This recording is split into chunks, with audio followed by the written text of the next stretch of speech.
Biasanya masa ini yang mengajukan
sampaikan?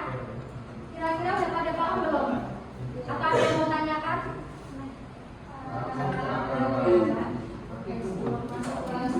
Kesimpulan ini juga ada tugas. Seperti biasa, dibagi menjadi 3 kelompok. Nanti masing-masing berkelompok perwakilan bisa mempresentasikan hasil diskusinya.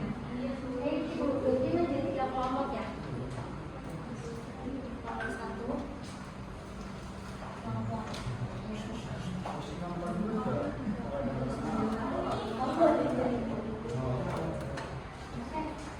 kasih waktu 5 menit dimulai dari sekarang ya. Sudah?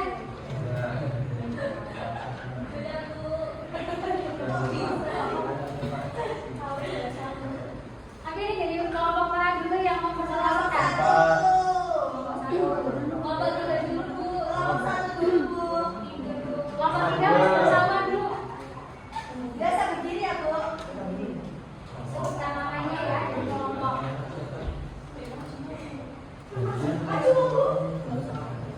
Kami dari kelompok 3 akan mempresentasikan hasil diskusi dari kelompok kami. Ada pertanyaan dalam cerita. Ali dan Salma baru menikah selama 6 bulan. Tiba-tiba Salma menemukan bahwa Ali mengidap penyakit bahkan ia menular dan tidak diberitahukan sebelum akad nikah. Salma merasa tertipu dan tidak sanggup melanjutkan pernikahan. Ia pun mengajukan permohonan pembatalan pernikahan ke pengadilan.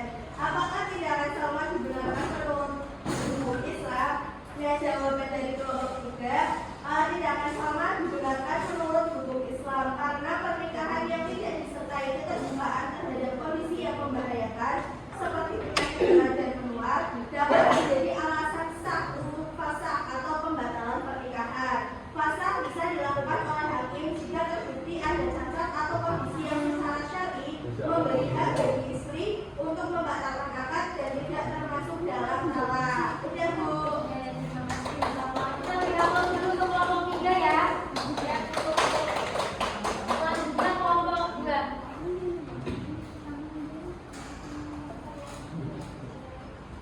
Kami dari kelompok 2 yang mempresentasikan hasil diskusi kami. Pertanyaannya, setelah bercerai dari suaminya, Rina menjalani masa iddah selama 3 bulan.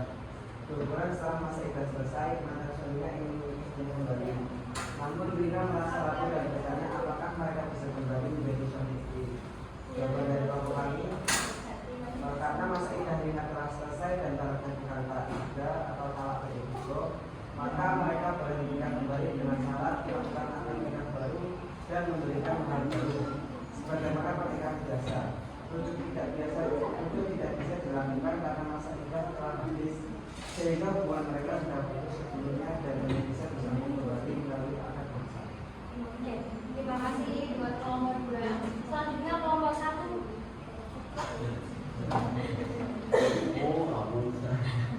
Saya nama saya Juli Mauldan dari kelompok 1. Nah, dalam pertanyaannya ada Zahra telah ditalak 1 kali oleh suaminya, yaitu Hasan.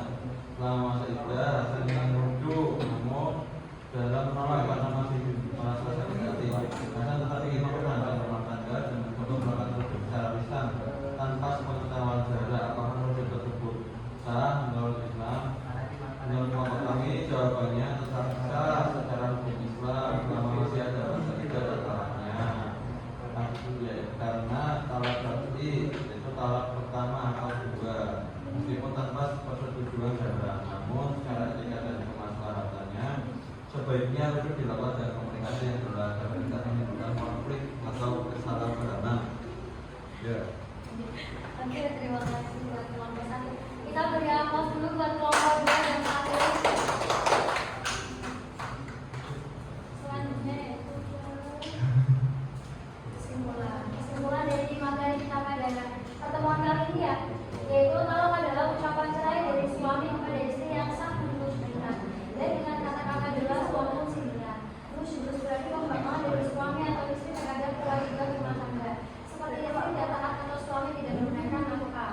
Masalah adalah pernikahan dengan hakim karena adanya cacat atau segala syar'i seperti suami tidak beri nafkah atau menghilang.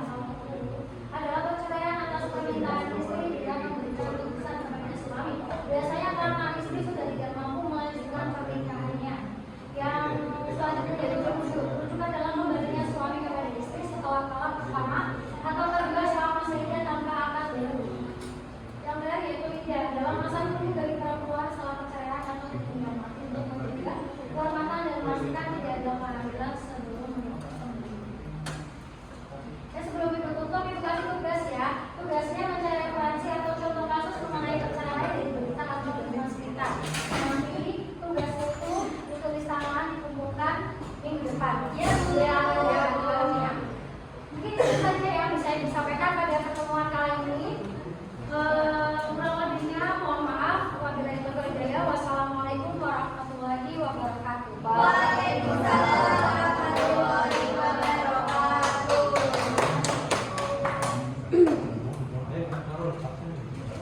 Orang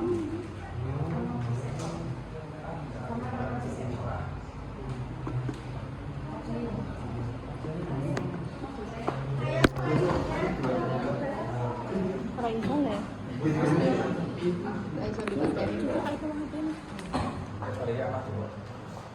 Siap.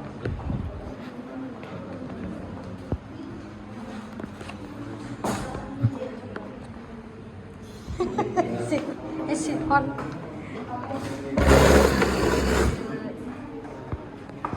Iya Allah.